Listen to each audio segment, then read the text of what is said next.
Do you have any passions or hobbies growing up? I used to like to sing. Sing? Sing. Do you have a voice? I don't have a voice right now. Karaoke in your house, you the shit. Something like that. Okay. But I used to actually be in a chorus class in school. Did you ever go to the studio, record yourself, attempt to make any songs? No, my brother's a rapper though. He raps, and I did the chorus on one of his songs, but that's about it. Okay. How long ago was that? That was years ago. Okay. I was in my maybe early 20s. Okay. But I used to love to sing. I love music.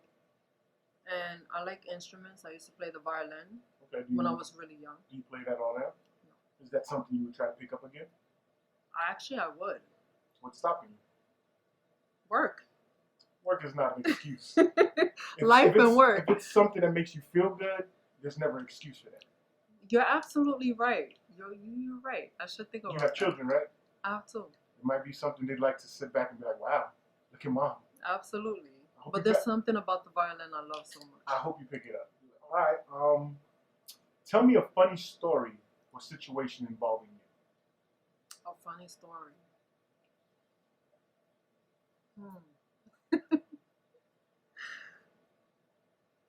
That's a little too funny. Laugh. Oh my god, this is so embarrassing. But my boyfriend came over once, my first, and we're in the kitchen with my mom. It's so embarrassing. And I'm sitting on the floor, and he starts tickling me. I don't know. I think I know where this is going. So he starts tickling me or whatever, right? So I'm on a wood floor.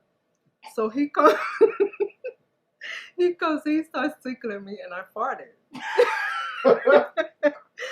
So all of a sudden, him and my mom's drop to the floor and say there's a shootout. They shooting. It's a drive-by. No, on top of that, I run to my room, I lock the door, and I'm crying because that was so embarrassing. So all of a sudden, I hear him knocking on the door, and he was like, it's okay. And I was like, just leave me alone. He's like, but it's okay. You know what? I'm going to go get Pudgy. Maybe he'll understand you. Pudgy is his dog. He had a chow. So he deadass went to his house, grabbed the dog, went back to my house, and had the dog next to the door and saying, Donna, Pudgy is here. Go ahead, talk to Pudgy. Talk it out. He can help you through it. Listen, that was the worst embarrassing thing I ever been through. Like, so oh my god, that's hilarious. I can't believe I said that. You got me tearing over here. I can't believe I just said that. Tell me a situation you thought was dangerous that you thought you might not get out safe. My relationship with my daughter's father. It was toxic. I was with him for 14 years. After 9 years, we moved to Florida, and we got into a situation, and he hit me for the first time. Unprovoked? I'm not saying that's a reason. I'm just saying it just out of the blue. I say it's my fault. The reason why I say my fault is because he kept accusing me of cheating on him, and I was 4 months pregnant with my second. I don't even cheat. I don't do that. That's not my style. I'd rather leave the person before I even think about something like that. Plus, I was with him for years. 9 years. So he came, kept asking me and everything like that. And he had me pinned on the bed one day. He was on top of me, and he was just like, tell me the truth. And I'm like, but I did tell you that I didn't do anything. He's like, yes, you did. And he thought it was with his homeboy. So after a while, I was crying. I was like, is that what you want to hear? Is that really what you want to hear? He kept saying yes, so I told him I did. Told him it was in his bed. So that's why I say it's my fault. You added sauce to it. I did. But I was just so frustrated about the situation because you know me since I was young. You know I'm not that type of person. But a female kept like putting things in his head. Oh, okay. And she had a crush on him. Mm. So he came, and he was 6'3", He took his fist and just right on my jaw. And this is a sober guy, or he was under the influence or anything? All he used to do was smoke weed. At the time of the situation, was he? Just weed. Okay. I don't know where I got the strength from, but I pushed him off of me and we just started fighting. He had me through my stomach. I was crying. I started catching cramps or whatever. And I had my 4-year-old daughter in the house and my nephew. And I left. I came back to New York and I had my youngest. After having my youngest, when she was around 3 months old, he decided to come back to New York. Again, honestly, we were together since high school. So for me, that was the love of my life. And benefit of the doubt, I took him back and we got into a relationship again. And from that moment on, it just became abusive. There was times that he would kick me off the bed and make me sleep on the floor. There was times where he used to say that I was ugly, that no other man would want me, and you know, I couldn't wear certain things. I couldn't take a shower without him being in the bathroom with me. Oh, he had a serious. My mom even got in his face several times, like let her breathe. I went to the store, he had to go with me. I remember trying to go to the store and a guy, he never walked like too close to me. And there was a guy walking past and he gave me a compliment. For what was that? In front of everybody, grabbed me through my arms, slammed me against the gate. Like somebody gave you a compliment. Yeah, because he said I liked it. I enjoyed it. I was looking for the compliment. You guys were the same age? He was 2 years older than me. You eventually left that relationship? Or are you still together? He's actually deceased. Oh, I'm sorry. Yeah. It was very fearful. It got to the point where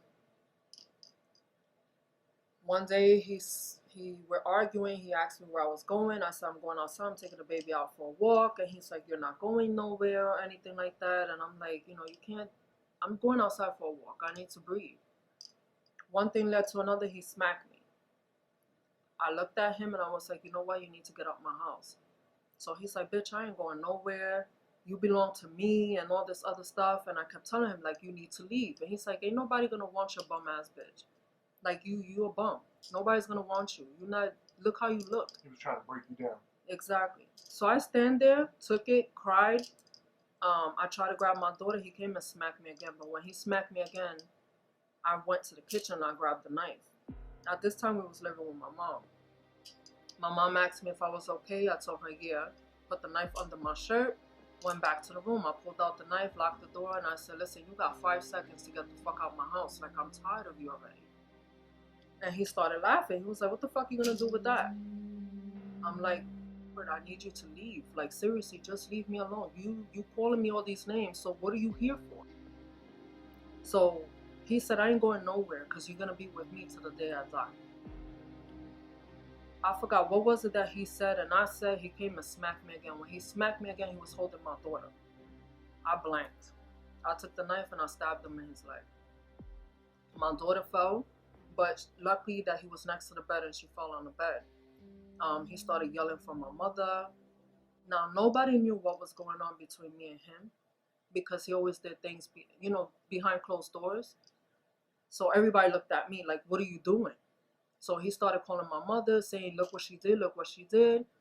And I lost it. I started to cry. I thought I was losing my mind. I wanted to disappear. I didn't even want to live no more, to be perfectly honest. And I just looked at my mother. He has to go. I don't want him here. He has to go. You guys don't know what I'm going through. So it was a lot. I ended up forgiving him again. This time, we were still in the Bronx in Crotona. He asked me to marry him. I said yes. I don't know why, but I did.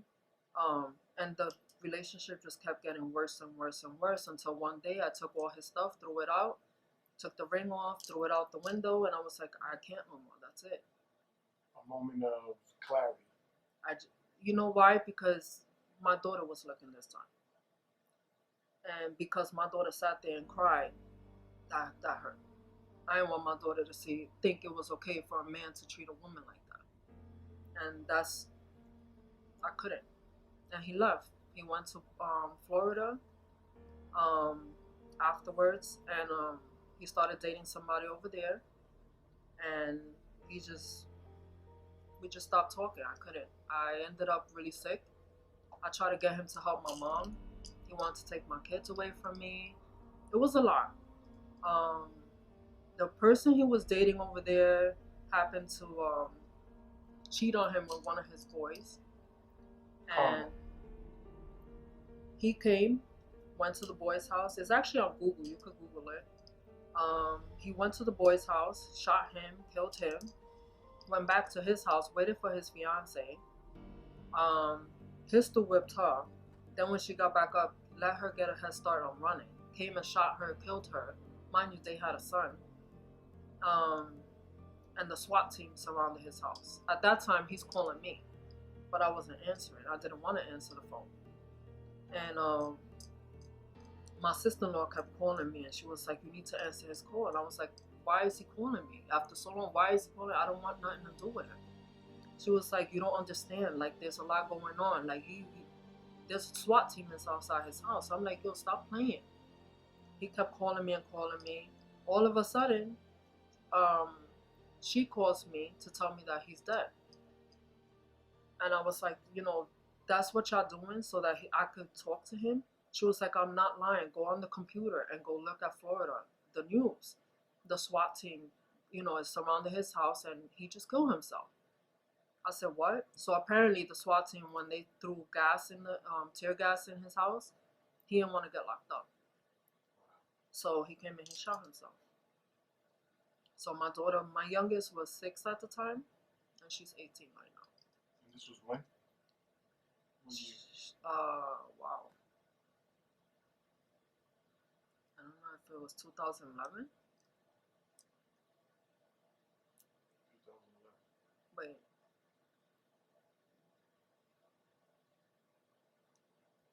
I don't even remember what year, to be honest. How long were you separated from him before this happened?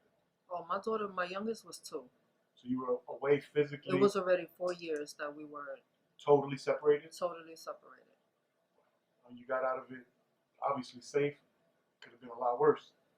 Come to find out, he was supposed to come to New York the Tuesday before because he wanted to see me. And then that happened.